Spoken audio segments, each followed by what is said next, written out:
Salut à tous, on se retrouve pour une vidéo spécialement consacrée à Lionel Messi avec l'Argentine. Parce que je ne sais pas si vous en rendez compte, mais on a quand même deux Messi bien différents, ça fait un petit temps que j'en parle, mais on a le Messi du PSG et le Messi avec l'Argentine.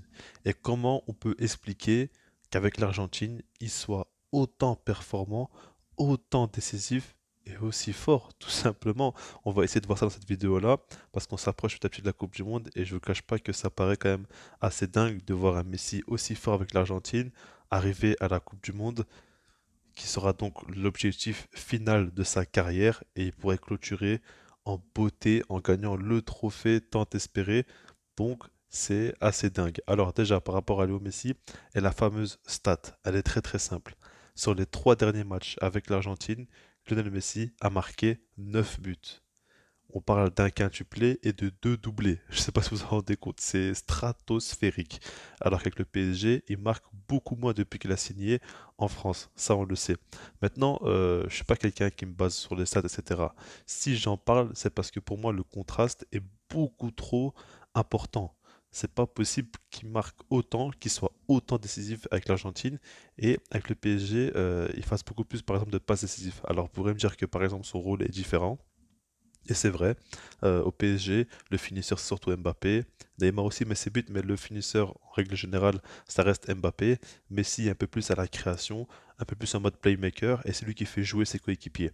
Alors qu'à l'Argentine, c'est plus lui qui termine les occasions, mais quand on regarde bien, il délivre aussi pas mal de passes D et même surtout des pré-assists ou des passes qui ouvrent le jeu. Donc c'est pas simplement un gars qui est là pour terminer les occasions. Donc en fait, je pense surtout que avec l'Argentine, c'est l'équipe qui tourne autour de lui. Comme au Barça, c'était le cas tout simplement, l'équipe joue pour Messi. En Argentine, c'est le cas, au PSG, ce n'est pas le cas.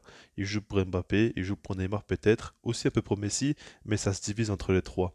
Alors que du côté de l'Argentine, c'est très très clair. Quand on regarde la déclaration des joueurs, par exemple, on a Leandro Paredes qui a dit que si jamais il gagne avec des champions, il sera plus content pour Léo Messi que pour lui. Quand on regarde par exemple aussi le gardien Martinez qui avait dit qu'il est prêt à donner sa vie sur le terrain pour Lionel Messi, il n'a pas dit pour l'Argentine, il a dit pour Lionel Messi, c'est des déclarations hyper fortes. Et c'est assez dingue parce qu'en Argentine, les joueurs sont vraiment tous là à glorifier Lionel Messi. C'est une légende, une icône pour eux. Après, ce qu'il faut prendre en compte, c'est qu'en Argentine, le public est assez compliqué. Si on parle en général, ils sont beaucoup plus fans, je pense, de Maradona que de Messi. Mais en tout cas, les joueurs de l'Albi Céleste sont vraiment admiratifs de la part de Messi et du coup, ils sont prêts à tout pour lui.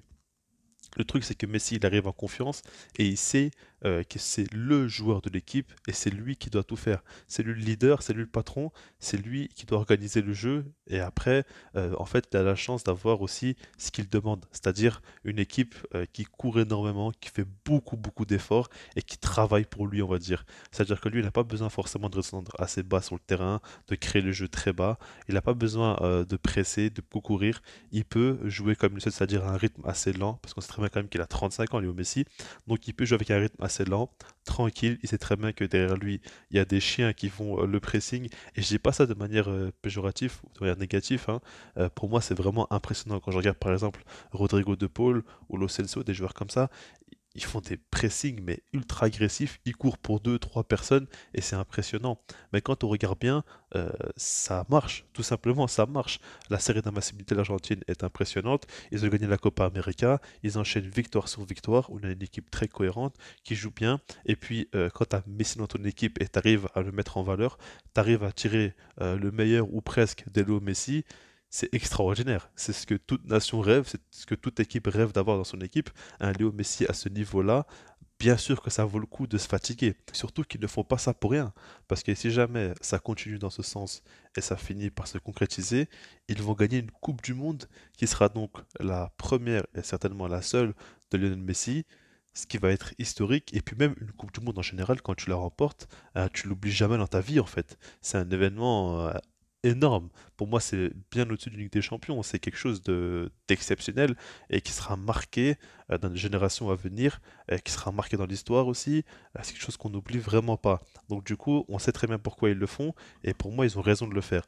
Mais du coup, tout ça pour vous dire que selon moi, le système d'Argentine est mis en place vraiment pour Messi. C'est ça qui fait qu'il arrive à marquer autant de buts, c'est ça qui fait qu'il s'épanouit autant. Et puis, j'aimerais quand même parler d'un truc qui me paraît logique, peut-être pas pour vous, mais en tout cas pour moi. Je pense que le degré de motivation de Messi avec l'Argentine est bien supérieur à celui de Messi avec le PSG. Tout simplement, il faut le dire clairement les termes.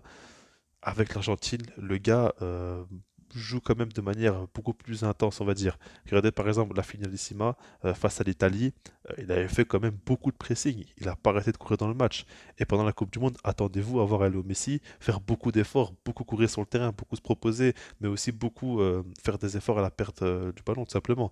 Donc on a quand même un Messi beaucoup plus motivé, avec une équipe qui joue pour lui, qui le soutient. On voit que par exemple, dès qu'un joueur fait une faute sur Messi, tout le monde va l'agresser. Enfin, c'est quand même un environnement qui est parfait pour lui. Et je ne vous cache pas que je suis très très hypé pour la Coupe du Monde. J'attends de voir jusqu'où cette équipe-là pourra aller. Mais c'est vrai qu'ils sont en train de bâtir quelque chose d'assez solide. Vraiment, c'est impressionnant. Parce que quand tu regardes la progression de cette équipe-là, c'est dingue quoi. Ça a quand même beaucoup changé. Et aujourd'hui, pour moi, ils font très clairement partie des plus gros favoris pour ce trophée, tout simplement. Dites-moi en commentaire ce que vous en pensez par rapport à Léo Messi en Argentine. Est-ce que vous le trouvez vraiment très impressionnant ou non? Et puis sinon, moi je vous dis peace.